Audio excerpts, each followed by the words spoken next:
السلام علیکم. یہ وعلیکم ہماری السلام. مسجد کے امام ہیں، انہوں نے یہ پوسٹ شیئر کی ہے کہ اس طرح سے رونا ہونا نماز کے دوران، دعا کے دوران منع فرمایا ہے. تو آپ بتائیں کہ یہ بات درست ہے؟ پلیز. السلام علیکم.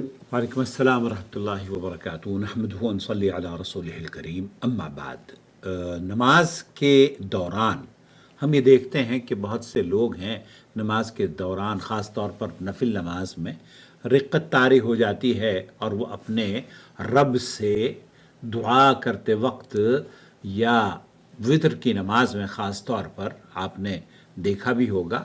انڈیا پاکستان میں تو ایسے مناظر کم ہی دیکھنے کو آتے ہیں، اور اس کی وجہ شاید یہ ہے کہ عربی زبان میں جو دعائیہ کلمات ہیں وہ امام صاحب کیا مانگ رہے ہوتے ہیں انہیں خود پتہ نہیں ہوتا، تو اللہ یہ کہ پیچھے والے کو بیچارے کو کیا پتہ ہوگا. کبھی ایسا ہوتا ہے کہ بندہ جب دعا کرتا ہے یا قرآن مجید کی تلاوت سنتا ہے تو اللہ تعالیٰ کی عظمت، اپنے گناہوں کے احساس اور آخرت کی فکر سے اس کا دل نرم ہو جاتا ہے، اور آنکھوں سے خود ساخت خود بخود آنسو جاری ہو جاتے ہیں.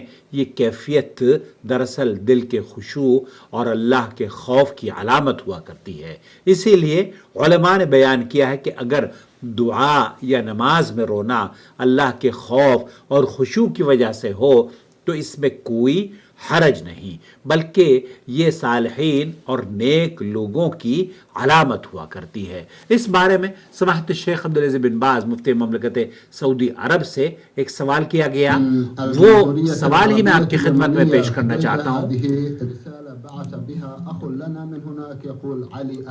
علی احمد صاحب ہیں یمن سے، مفتی مملکت سعودی عرب سے سوال کر رہے ہیں. اخونا يسأل ويقول هل يجوز البكاء اثناء الصلاة؟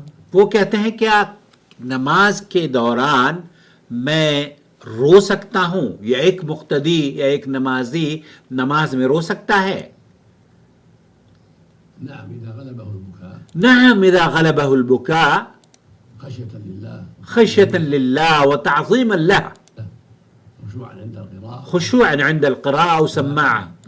یہ شیخ عبدالعزیز بن باز مفتی مملکت سعودی عرب کا فتویٰ، انہوں نے کہا کہ اگر کسی شخص پر اللہ کے خوف، اس کی عظمت کے احساس اور قرآن کی تلاوت سننے یا پڑھنے کے وقت خشوع کی وجہ سے رونا غالب آ جائے تو اس میں کوئی حرج نہیں. نبی کریم صلی اللہ علیہ وسلم بھی رویا کرتے تھے اور نیک لوگ بھی روتے تھے.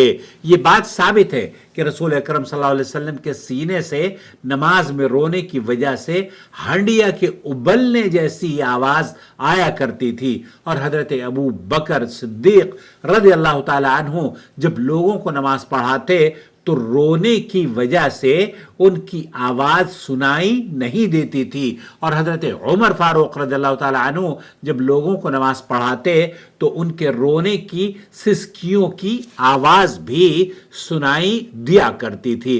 لہذا اگر کسی شخص پر قرآن کریم سننے یا پڑھنے کے وقت رونا غالب آ جائے اور وہ اسے ریاکاری کے طور پر جان بوجھ کر نہ کرے، بلکہ یہ کیفیت خود بخود پیدا ہو جائے تو اس میں کوئی حرج نہیں. البتہ انسان کو چاہیے کہ جہاں تک ممکن ہو اپنے آپ کو قابو میں رکھے تاکہ لوگوں کو تکلیف نہ ہو اور قرآن کے الفاظ سمجھنے میں رکاوٹ نہ آئے، کیونکہ اصل مقصد یہ ہے کہ دل میں خشوع بھی ہو اور لوگوں تک اللہ کا کلام بھی صحیح طور پر پہنچے. اگر رونا خود بخود غالب آ جائے تو اس سے بھی نقصان نہیں ہوتا، اور اللہ ہی توفیق دینے والا ہے. فتاوی نور علی الدرب سماحت الشیخ عبدالعزیز ابن باز.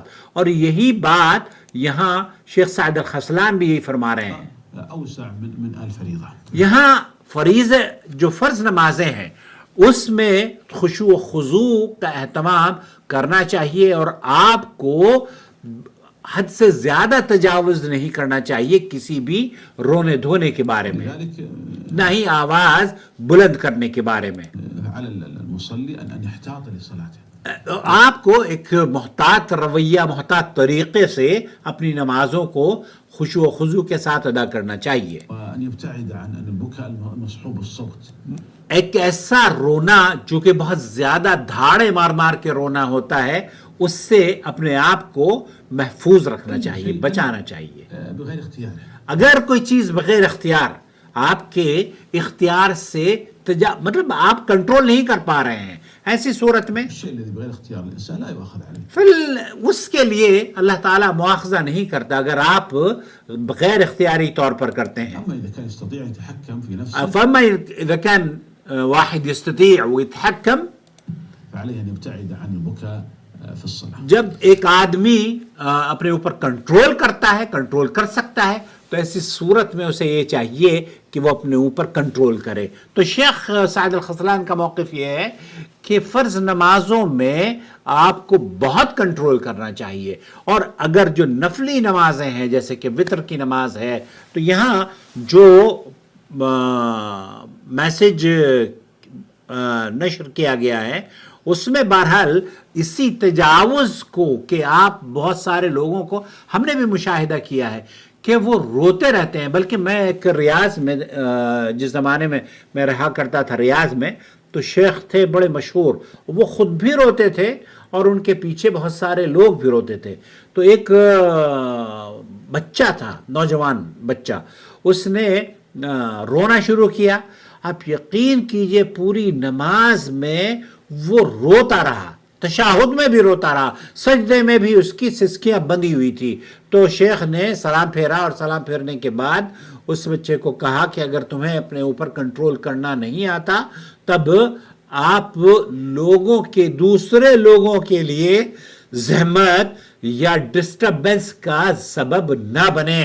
اس لیے اگر آپ اپنے اوپر کنٹرول کرتے ہیں تو یہ مطلوب عمل ہے, اور غیر اختیاری طور پر اگر آپ رو دیتے ہیں یا غیر اختیاری طور پر آپ کی آواز بھر آتی ہے یا غیر اختیاری طور پر امام صاحب ہمارے ہاں تو جیسے میں نے عرض کیا نا کہ جو دعائیں کی جاتی ہیں وتر میں یا قرآن کریم پڑھا جاتا ہے, تو قرآن کریم میں اللہ تعالیٰ جب جہنم کا ذکر ہو رہا ہے تو اللہ کے رسول صلی اللہ علیہ وسلم سے شیخ بن باز یہ کہتے ہیں کہ پناہ مانگا کرتے تھے, اور جب جنت کا ذکر ہوتا ہے تو اللہ کے رسول صلی اللہ علیہ وسلم جنت کی خواہش طلب کیا کرتے تھے. بہت سارے قراء ہیں جب قرآن کریم کی آیت میں پڑھتے ہیں پہنچتے ہیں خذوہ فغلوہ ثم الجحیم صلوہ ثم فی سلسلۃ ذرعہا 70 ذراعا فاسلکوہ انہ کان لا یؤمن باللہ. یہ جب قرآن کریم میں یہ شدید منظر آتا ہے نا کہ اس کو پکڑو, اس کو زنجیروں میں جکڑو, اس کو جہنم میں دھکا دے دو, یہ مجرم تھا, یہ گنہگار تھا, یہ سرکش تھا, اس نے اللہ کی نافرمانیاں کی, تو جب اس طرح کے لوگوں کا تذکرہ ہوتا ہے تو ائمہ بھی رونا شروع کر دیتے ہیں. تو یہ خود ساختہ رونا انشاءاللہ تعالی اس میں کوئی حرج نہیں ہے. آپ شاید یہی جاننا چاہ رہی تھیں. والسلام علیکم ورحمۃ اللہ وبرکاتہ. اپنی رائے سے ہمیں کمنٹس کے ذریعے ضرور بتائیے ہماری ویڈیو آپ کو کیسی لگی, اور دوسروں کے ساتھ ضرور شیئر کیجئے تاکہ لوگ ہمارے چینل سے جڑیں اور سعودی عرب کے کبار علماء اور مشائخ کے فتاوی جات اگر آپ حاصل کرنا چاہتے ہو آسان زبان میں تو ہمارے چینل کو سبسکرائب کر لیں.